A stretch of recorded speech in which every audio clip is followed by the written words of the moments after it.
सानहा गुल प्लाजा पर मट्टी पा फार्मूला नहीं चलेगा। सिंध असेंबली में अपोजिशन लीडर अली खुर्शीदी बरस पड़े। वाज़ेह किया कि जिस सरकारी अफसर को शामिल तफ्तीश होना चाहिए था उसको इंक्वायरी कमेटी का सरबराह बनाया गया। सानहा गुल प्लाजा की तहकीकात के लिए जुडिशल कमीशन के क़याम का मुतालबा किया गया।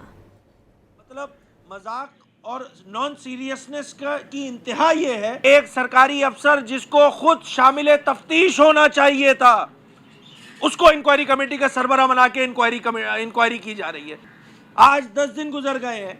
कराची की आवाम ये जानना चाह रही है कि क्या मुहर्रिकात थे, क्या वजूहात बनी। इतना बड़ा कौमी सानिया हो गया इस शहर में, इतना बड़ा कौमी सानिया हो गया है, आज की तारीख तक इस असेंबली में बात नहीं करने दी गई है। सानहा गुल प्लाजा पर मट्टी पा फार्मूला नहीं चलेगा। सिंध असेंबली में अपोजिशन लीडर अली खुर्शीदी बरस पड़े। वाज़ेह किया कि जिस सरकारी अफसर को शामिल तफ्तीश होना चाहिए था उसको इंक्वायरी कमेटी का सरबराह बनाया गया। सानहा गुल प्लाजा की तहकीकात के लिए जुडिशल कमीशन के क़याम का मुतालबा किया गया।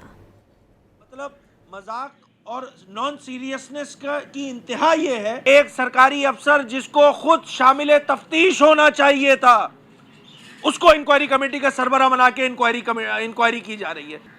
आज 10 दिन गुजर गए हैं।